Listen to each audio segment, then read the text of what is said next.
So we'll go now to the first session and speak to the leads of the project, Promoting Arab-Australian Capacity Building. Please remember to type your questions in the Q&A box, but let me just explain what the session includes. We will have 3 segments. First, we will speak to the project leads, Vivienne and Hossein. Then we will launch their Ost-Arab Flinders YouTube channel, so get ready to subscribe. And last segment, we will ask Dr. Susan Karamanian to take over and do the honors of pre-launching our book on international trade. So let's get started. Vivienne and Hossein, both associate professors of law at the College of Business, Government and Law, Flinders University. You have been in this line of work, on this line of projects, for about 3 years now. I mean, I've only joined 9 months ago, but you guys have been doing a lot of work for quite some time now. Vivienne, can you please explain to our audience here today what the Department of Foreign Affairs and Trade CAAR grant is? What does it entail, and why is it so important? Thanks so much, Reem, and welcome everyone. So CAAR, for Australian Arab Relations, as many of you will know, is an Australian Department of Foreign Affairs and Trade entity that's committed to supporting people-to-people institutional engagement between Australia and Arab countries, and it provides grants to support that activity. The Council aims to advance areas of shared political, economic and social interest, and it's committed to building a greater awareness and appreciation of its public support value. These are important goals, and they're fundamental to our project's purpose, both the current project and our prior project. So our prior work demonstrated there was a real demand for insights, materials and networking opportunities. And there's a lack, to some degree, a degree of hesitancy or a lack of existing materials to support those greater mutual understandings.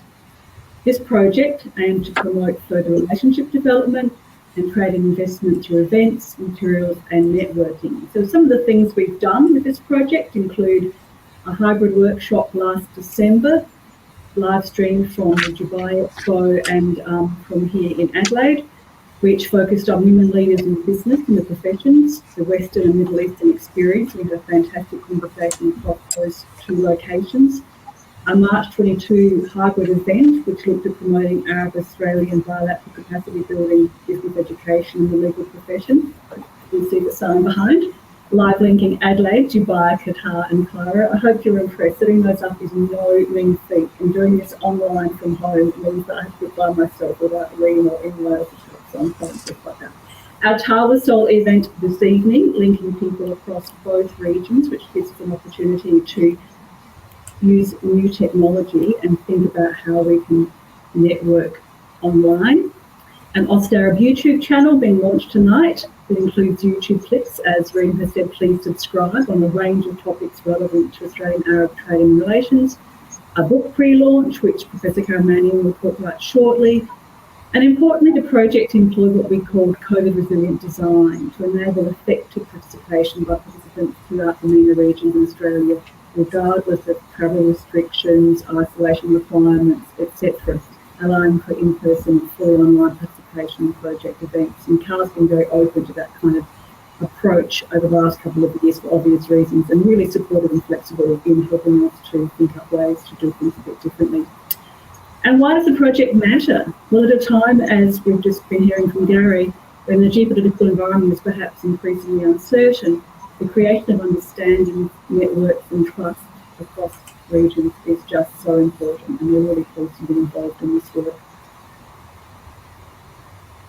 Great, thanks so much, Vivienne. That's a pretty good overview there. Hossein, so this grant has built on the success of the 2019-2020 DFAT CAAR grant. What are some of the key differences between the contributions made this year and the last years? Okay, thank you very much. Thanks, Vivienne, Gary, and Todd. Vivienne made my job easier to explain what we're doing in this grant.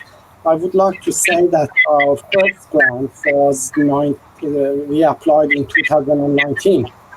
And then we were given the grant, but 2020 there was pandemic and we couldn't do the job.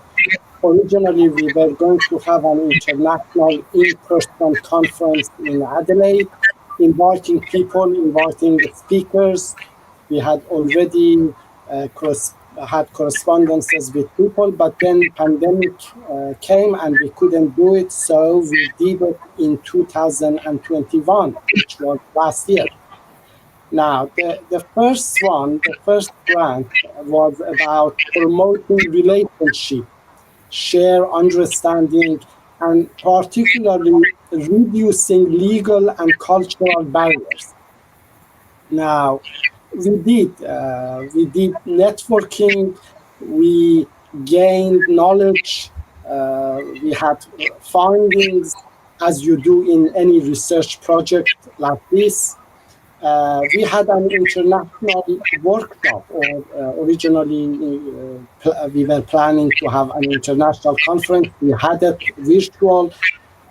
People from academia, from industries, from community, from India to Morocco, North America, Europe, they presented the papers, they talked in our conference, in our workshop, and we created an environment for collaboration, for further interdisciplinary relationship, particularly in law, business, education areas. Now, then the second one, which is this one, which we are almost completing. This is the last major event that we are going to do in relation to our second CAAR grant, was about capacity building. Again, in certain areas, particularly business, education, and legal profession. Is there anything more important than business, education, and law? Okay, as Vivienne explained, we had a number of outputs, successful outcomes, like women leadership event during the Dubai Expo, and another workshop, and of course videos that you're going to launch tonight, the book.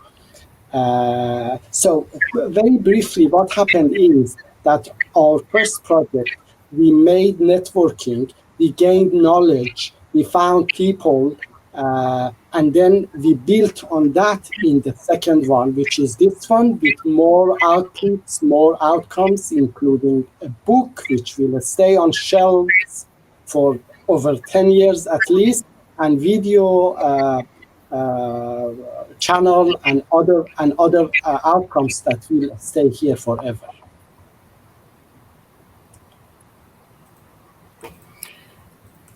Great. Thanks so much, Hossein, for addressing that and explaining a bit of the differences there. Vivienne, so this is the concluding event, and we've come towards the end of this year's grant. What are some of the highlights of the events that we've held this round? Well, there are a few. I think the chance to work with different modes of international engagement, so thinking about things in a COVID pandemic environment, really made us revisit how you organise connections across just very disparate and far apart regions. We've experimented with technology, with blending technology and in-person events to create what was a really effective hybrid interaction in our two earlier events, so November last year and March this year. And the March event was really quite extraordinary, and I think until we did it, we weren't sure it would actually work. So that chance to work with a tech and in-person thing that we would never otherwise have contemplated. And then today's purely online event as well. So the tech stuff's been a big highlight, how we can do stuff more easily without necessarily leaving home. The image that we've used throughout our two CAAR projects. So it's been a really positive image.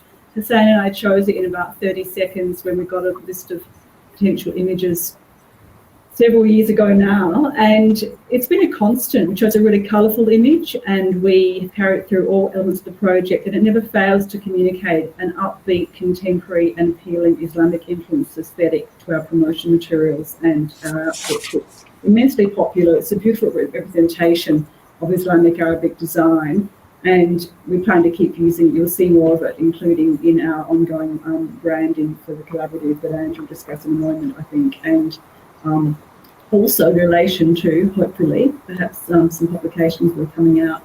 The camera's not quite showing it. There it is. Isn't it gorgeous?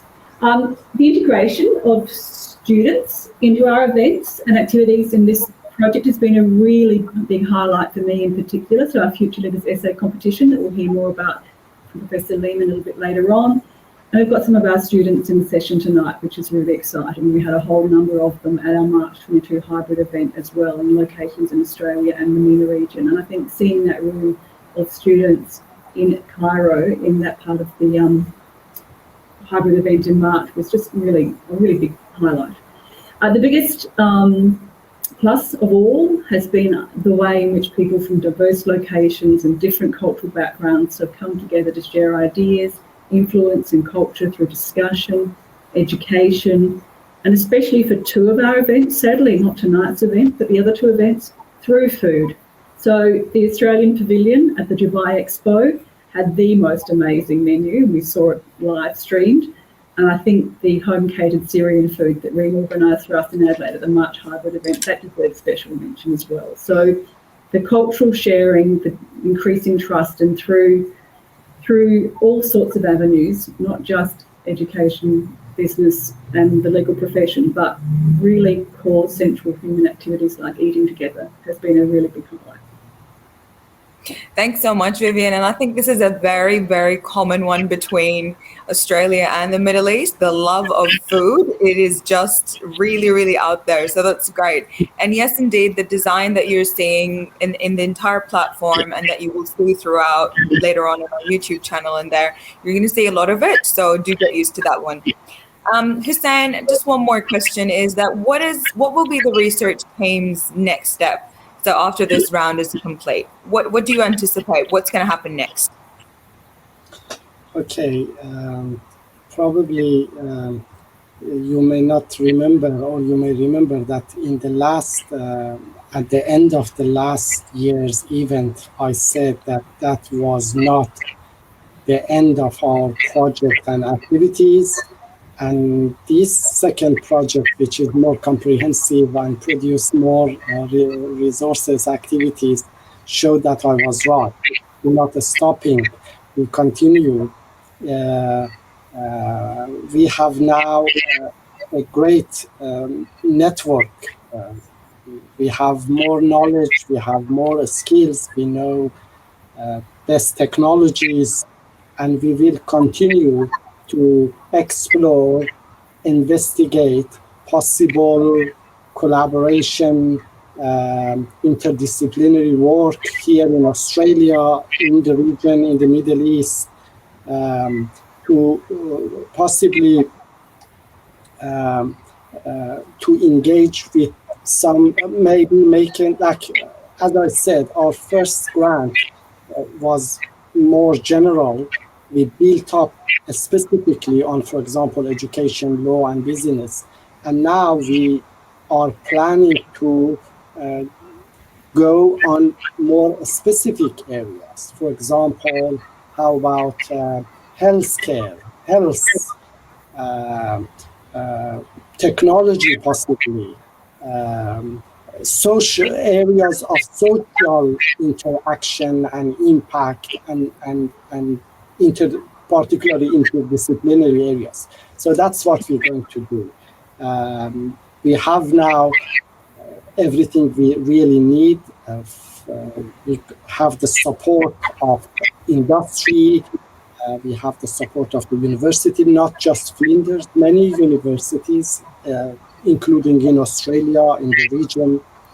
And we will keep going in terms of working in this area, involving more people, involving more industries, applying for more grants, publications, and so on. And also in terms of education, legal activities, exchange of students, and so on.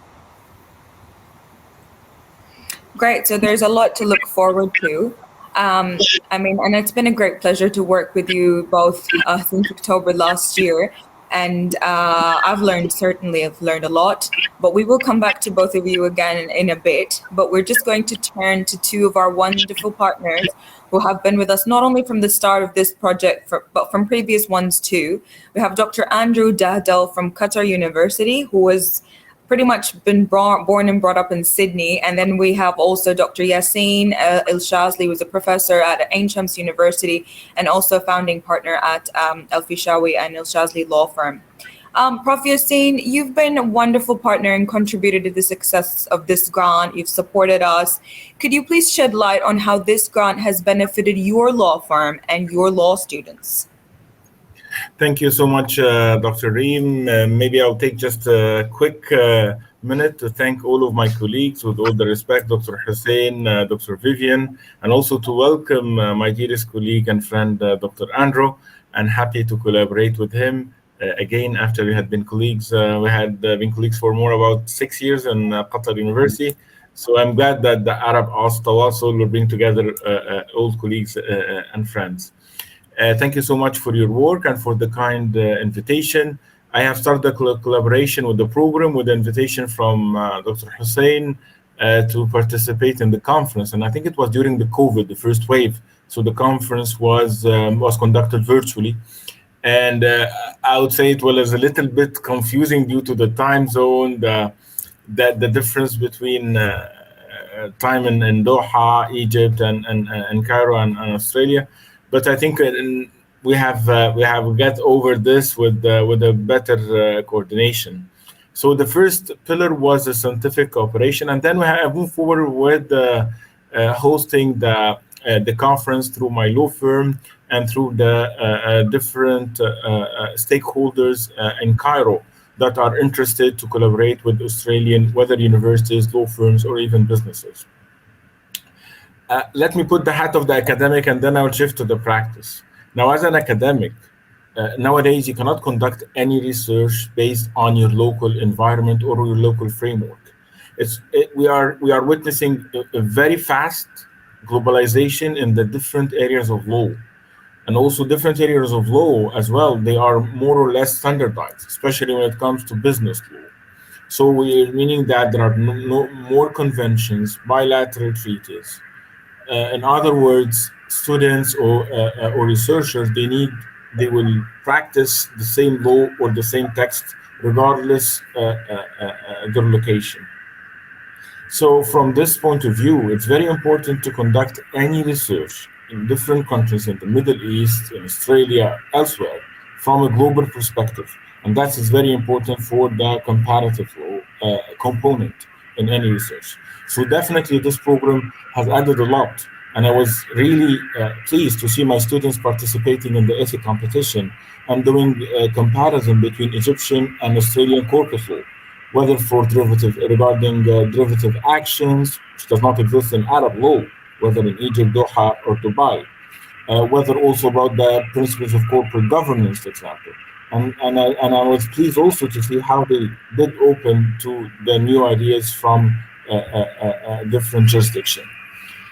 As a practitioner, I was also honored and was pleased to practice law with Australian lawyers during my stay in Doha. And it was a British law firm. I will not say the name and not do the marketing, but the whole team is one of the mega arbitration disputes in Qatar related to one of the World Cup projects, and it was for me the first time to work in such a magnitude dispute with Australian lawyers, and really I was really pleased to see not only their way of doing work, but how they are familiar with our practice, how they are committed, their capacity as well, to go to every single argument and to do a very in-depth analysis, and also to plead. So it was a complete Australian team based in Doha at that time, and from this I said, so why don't we have more collaboration with the Australian law firm, and why don't we have this, open more channels for collaboration between businesses. I do recall that that Australia opened its first embassy in the Middle East. It was in Egypt, and I think it was in the 50s, and it was one of the first embassies in our region. And I think we can do a lot with the with the MENA region, with all of the countries, and also Australia. It's not only about food and the actual shortage of food and the supply chain. I think there are different aspects of collaborations, not only the you can say businesses, also cultural aspect, the cultural aspect of the law. Because from my experience, when we did practice, we will go all practice according to the same standards.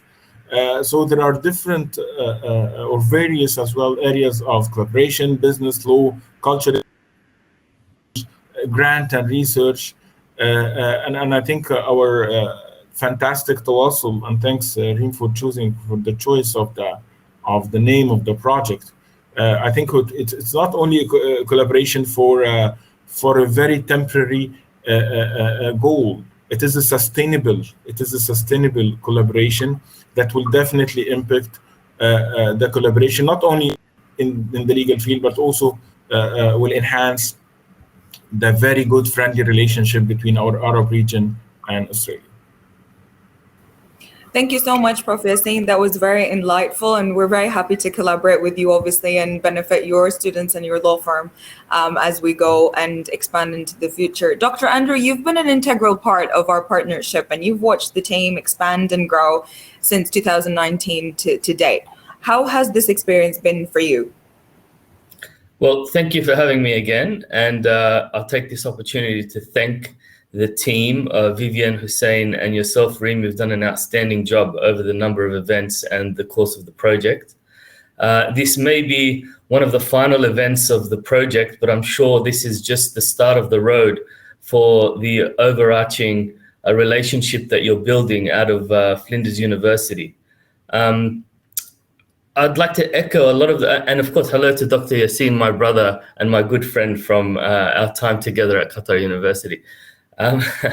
Let me just echo a lot of the things that have already been said with respect to my experience with this project. The technology side of it has been very impressive. It's allowed us to communicate and collaborate across time zones quite seamlessly. The March event was very well organized and a bit stressful beforehand, but it all came together in the end. The idea of having a partner in Australia with an open hand has been very, very helpful for using it as a mechanism to connect friends and colleagues here who have an interest in Australia, and being able to point them to an organization, an institution, an initiative that is focused on Australian-Arab relations. So I really hope it does continue as a focal point for industry, for academia, for government, bringing all those strands together and building a stronger relationship, not just between individual people or institutions, but between cultures. The students at Qatar University were also excited to participate in the essay competition that was run through this initiative, and to think about the law in a transnational perspective. So I commend you all on an excellent project, and I'm very thankful that I was included in it, and I hope to be included, and for Qatar University to be included in future initiatives as well. Thanks so much, Dr. Andrew. And we can't say how much we appreciate the support that we've received from you and Dr. Yassin over the past few weeks, years and months. I'm going to move to Dr. Madhan, who's a senior lecturer in health and aged care management at the College of Business, Government and Law, Flinders University. He has profound interests in expanding relations into the Middle East. So, Dr. Madhan, you have an interest in creating connections across the two regions. Would you elaborate on which sectors would benefit in the future from such grants and projects? Thanks, Reem. First, it's great to be part of this initiative and the team led by Associate Professors Vivienne and Hossein. I believe it's surely an interdisciplinary team here at Flinders, and it complements the expertise and the vision that we have to strengthen partnerships, create opportunities to enhance networking between Australia and the CAAR nations. Vivienne and Hossein, through the success of the CAAR projects, they have led us to a very fertile ground to take these partnerships to the next level between the CAAR nations and Australia, especially in terms of business engagement, in terms of opportunities for students, in terms of research partnerships, and of course, when it comes to health, hospitals, and aged care. So now, as a health professional myself, and having worked in the health sector primarily on teaching and research, and building partnerships in Australia, mainly industry partnerships in Australia, South Asia, and Europe over the last 15 years, I can see the opportunities in health, hospitals, and aged care to be immense, and it's ripe for partnerships across the CAAR nations and Australia.